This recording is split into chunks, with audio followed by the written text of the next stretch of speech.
Ahoy mates, my name is Captain Cordell, and today we're playing a game called Neon Blight.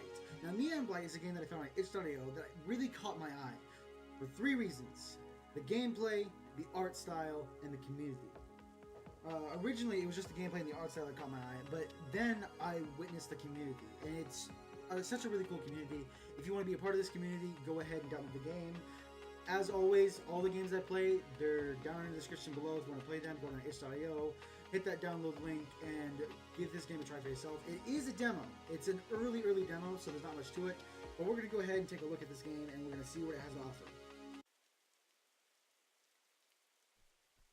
So, oh, it's not. That's totally unprofessional.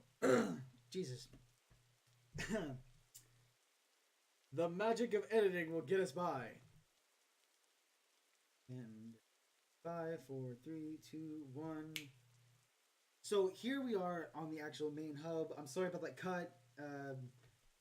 Some stuff happened and I had to make a cut. But anyways, we're back, and this is the main HUD area world thing. This is the city that we're stationed in. Now, in the upper left, there's actually our life counter, which we have 3 lives, and there's a quest counter. If you hit Q, you can see our quest. But unfortunately, my ugly mug is up there, so you can't see it, and I apologize for that. But this is the main hub area. I want to take some time to talk about this, kind of point some stuff out. You can't hear any music here. The game dev doesn't have any music yet, and that's not a bad thing. Like I said, this game is early in development. On the Discord server, they actually suggest a Spotify playlist, I think, of music that you can play while playing this game. But I don't know if it's copyright friendly, so I'm just going to go ahead and make a hard pass on that. I might add my own music. If I did add my own music, that's probably what you're listening to now. But we're going to start from the bottom and work our way up. Like I said, this is an early demo, so a lot of this stuff isn't interactable. There are 2 things that are interactable right now, and that's this little house right here and that shop over there. But we're going to go ahead and take a look around and interact with stuff. So this building seems like it's been abandoned for years. Maybe I can relocate my gun shop here. But I need to find the key first. Alright, so that's pretty cool. A little bit of lore, hopefully some stuff to look forward to in the next game. And this is the second interactable thing. The Noodle Man. Are you looking for noodles? Or for ice cream? Maybe ice cream noodles. Anyways. So yeah, it's really not much. But what I want to point out here is all these buildings.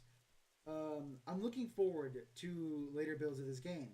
Not because I know anything that's going to happen, but because of all the possibilities that you have here. Like, right here you got this little sign here that says Biotech, the future blank your. That might, if you complete that poster, it might say, Biotech, the future is yours. I imagine this being some sort of like cybernetic shop where you'd go in and you'd get like cybernetic enhancements, like maybe you can get something like a little chip in your brain that would slow down time, that'd make shooting easier, or maybe a little attachment that goes on your wrist that would increase or decrease your loading time. There's tons of possibilities here. And this shop over here, Ink, which is really clever. I like that. But Ink tattoos. What would be really cool is like if they imbued some sort of like nano machines or cybernetic tech in it, and like the tattoo you got would affect your gameplay. Like you get like a little meter in the upper right where after you hit so many enemies successfully with like headshots or body shots, you would fill up that meter and you can use your tattoo's ability. Like it'd slow down time, it'd refill your health, it'd give you increased damage, stuff like that. It'd be really cool. Like the Noodle Man right here. He doesn't have much about him right now, but I imagine in the future he could sell you noodles, other food items that you could take with you into the forest, which is the dungeon, and you could eat them to regain some health, get a temporary boost, a buff. This drugs right here, I imagine it maybe work the same as the noodle guy, but it might go for stuff like ammo, or not ammo, like damage reduction, stuff like that. I don't know. But we have up here, we have the medic, which, would more than likely actually help you go in and refill your health or give you a health boost or stuff like that. You have 2 more shops right here, which I don't really know what these 2 shops would be. We have Eden Blue here and the Neon Stop. What I imagine the Neon Stop is, I imagine it's kind of like a cafe or like a diner. I imagine that in the future, on future builds, you can go into this cafe or diner and then have a billboard up that might have like wanted posters, like wanted, kill so many of this enemy in the forest, and then have like a bounty or like a gun reward, and it'd be really cool. And then the Eden Blue here, I imagine this would be kind of like a just by the way it looks, I imagine it'd be like some sort of like a upgrade shop. Like you can go in and you can upgrade your store. I don't know if I said it before, and I'm sorry if I didn't, but we're actually a gun owner. We're a cyberpunk gun owner, and our shop is over this way. And I probably should have talked about this first. But here's our gun shop. It's kind of lackluster at the moment. We got all these pillars here, which I imagine are for guns. And we have our own personal assistant back here. So let's go ahead and talk to him. Leo. Hello, Laura. My name is Leo, and I am your personal assistant. Welcome to your new shop. This is where all the magic happens. Well, excluding the miracle of life. Please. Anyways, I'll explain what's going on so you don't get lost. Here you'll be selling your goods. From guns to random junk. That's where the kind of like the merchant aspect comes in. That's why I said it's kind of like Moonlighter. If you've played Moonlighter or if you've seen some gameplay of Moonlighter, you go into the dungeon, you fight a whole bunch of enemies, you get a whole bunch of drops, and you put them up for sale, and that's how you make money. That's how you progress the game. This game, you go into the forest, fight a whole bunch of enemies, get a whole bunch of guns, come back, and then you sell the guns. That's practically the American dream, or at least, some of my family's dream. You go out, you collect a whole bunch of guns, and then you put them in the gun locker, and you never touch them again. I don't know. It's a southern thing. Here you'll be selling your goods from guns, yada yada yada yada yada, and trade on junk. But currently, the shop isn't completely functional.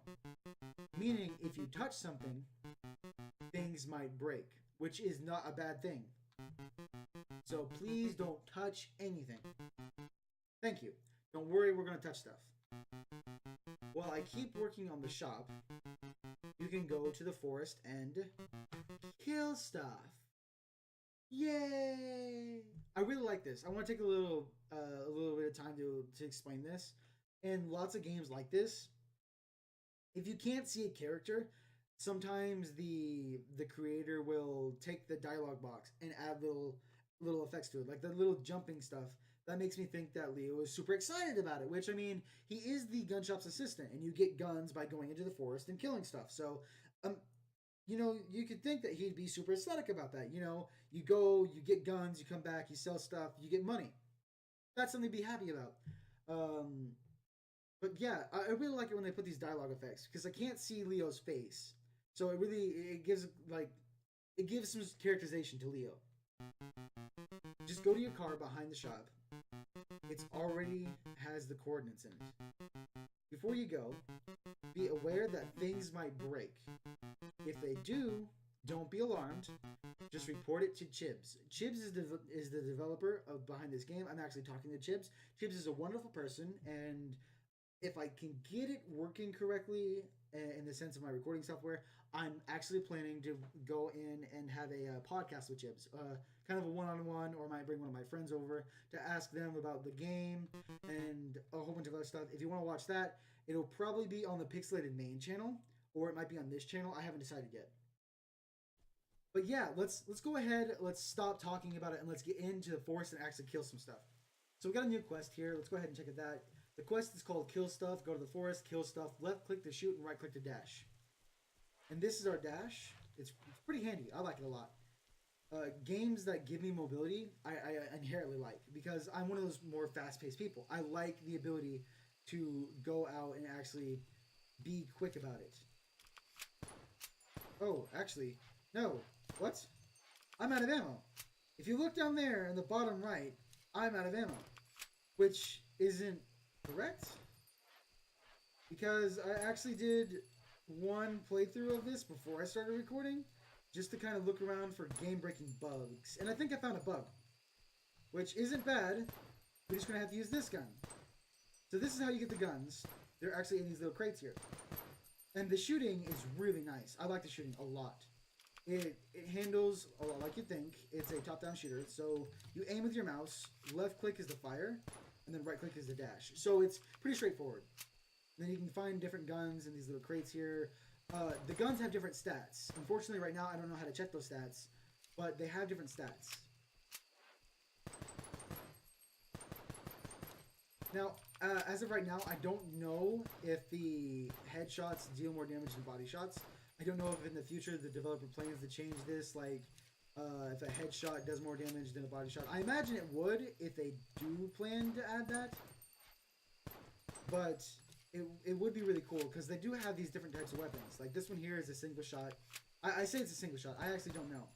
I'm not a gun aficionado, so I don't really know much about guns, but there's a very big difference between the gun that I'm using and the gun that he's using. And one of the guys actually had a shotgun. So I imagine if you got, like, let's say this: you got a shotgun and you got a sniper rifle. The sniper rifle should reward you for being further off and hitting accurate shots. Well, the shotgun should reward you for coming up close, point blank, and unloading a clip. I'd imagine that'd be that they do the same amount of damage, but just one is higher risk and then one's easier. What the hell is this gun? I like this gun. I don't know if there's any difference to it, but I like it. Another thing I want to point out, I don't know if you guys have seen it, but I've been noticing it, or I've noticed it, is the character will actually say something after hitting some successful shots. So maybe, there it is, right there, yeet. That's the only thing that they say that I know of, but it's really cool. It'd be really cool if they added some different dialogue options, but it gives the character a sort of, it makes the character more likable, you know, in a sense of, in the modern age that we are in, we have characters like Deadpool, for instance. Deadpool is a really smart, quirky character that can't keep his mouth shut, and those characters are likable because we can relate to them. You know, most people, they have a tendency to imagine themselves in situations kind of like this, where they're bullets flying around and they're hitting things and they're like total badasses. And they always have this stuff in their minds. They see it as a really cool opportunity, and they're using these really cool one-liners. It's really cool. So to me it makes the character relatable, and I like that a lot. And if you didn't understand what I just said, I apologize. Half the time I don't even know what I said. Now there was a merchant around here, wasn't there? I saw the merchant. I'm pretty sure you guys saw the merchant too, but I don't know how to interact with them, which is kind of a shame because they sell weapons, which now that I think about it, it's kind of weird for a gun shop owner to buy weapons. Now that I think about it again, it's not that weird because you gotta buy stuff to sell stuff. Well, not in this case. We just gotta kill stuff to sell stuff. Yeah, here it is, right here. So this guy over here, he sells weapons. Unfortunately, he doesn't have any dialogue options, and I don't know how to interact with this guy. Waz, that doesn't do anything. You hold E to buy, but we don't have any money to do anything. Okay, so that's how you do it. You use the left and right on the directional pad in order to go up and down. So this one does 2 damage. Its max on is 10. Ammo is 140. Price is 96. And yeah, pretty cool. So we're gonna go ahead and we're gonna head back to the shop. The way we do that is really simple. We go back to the car. If I can remember where the car is, it's not this way. It's this way. And we can exit the level. And as we exit the level, it'll actually give us the stats for this level. It'll tell us how many people we killed, how much damage we lost, and our accuracy, and it'll give us the final score. Now, I don't think this score does anything. What I would like is if the creator added kind of like a level up system, where if you got so much of a high or so much of a score, it contribute to some experience, and it would kind of give the character this level up status where they can get new abilities or new chances at higher weapons. It'd be really nice if they added something that would kind of cap the player from like getting a really powerful weapon. Like, I imagine the crates are random or will be random in the future. If you get a really higher, like a let's say if you're just starting out and you get a weapon that does 100 damage, easy, and you have a boss that's going to come up, and then you want to actually have a challenge on that, or the creator wants you to like work hard to do that. I imagine that they'd implement some sort of level capping system where you need to be at least level 5 to use this gun that does 100 damage per shot or a successful shot, and you are level 1, so you can't use that. So you have 2 options. It's either save it until you become that level or sell it for profit, which I imagine it'd be a lot, wiser to sell it because you could buy stuff. But we're gonna go ahead and we're gonna hit exit to go back to town, and we're gonna go into the shop and we're gonna interact with things like they told us not to, and we're gonna do this. So right now we got three of the guns. This is the gun that I really liked. Does 3 damage, has a mag size of 9, 61 ammo, and price is 112. Actually, I wasn't thinking about this. I might look back on the footage, but this is the gun we were using. We use the guns that we find in the crates. So what I'm thinking is, let's say if we find a gun that we really like and we're using it to fight other enemies inside the dungeon, and we empty the mag, and there's no more ammo for it. If we go up here to sell it, will that decrease the price? Because there's no ammo that comes with it. It's just a gun. Alright, so this one has ammo, this one has ammo. That's just a thought. It'd make it really cool. It makes sense, You're going out and you're getting these guns and you're using up all the ammo, so of course it'd be worth less because they don't come with ammo. In the words of my cousin, what's the use of buying a toy if you don't give it batteries? Yes, that's like something that goes along with his guns. Where are the guns? The guns are gone. Damn. I was actually kind of hoping that we can come in here and work with them, but apparently not because my guns are gone. Huh. Okay. Well, I think I found 2 bugs. I'm pretty sure the creator knows about this one where they go in and their guns are all gone. But yeah. Anyways, that's going to do us for Neon Blight. Like I said, if you want to try this game for yourself, it'll be down in the description below, as well as the creator's Patreon and the developer's Twitter. If you really like this game and you want to see it grow, contribute to the Patreon, download the game, give your feedback, and follow them on Twitter. It'd really mean a lot to them. And if you want to help me out, go and sub to my channel and hit the bell notification if you really want to. It'd really help me out. What I want to do is I want to get to a position where I can be big enough to do live streams. And I'd like to be able to do a live stream maybe once every week where I'd have just a live stream solely dedicated to indie games like this one, because there are so many of these great indie games that need a spotlight because they're made by such great people and they have such great communities. And I feel like they don't get the attention they deserve because these big companies produce these great big blockbusters, and there's nothing wrong with them. It's just I would like to be the spotlight to give. I would like to give a spotlight to these games like this because it's a really great game. It has lots of potential, and I'm excited to see where it goes. But that's enough of that rambling. Anyways, thank you guys so much for watching. Like I said, you can find this game down in the description below. Make sure you like, favorite, donate to Patreon if you're excited for this game. And aside from all that, as always, my name's Captain Cordell, and I'm shipping out.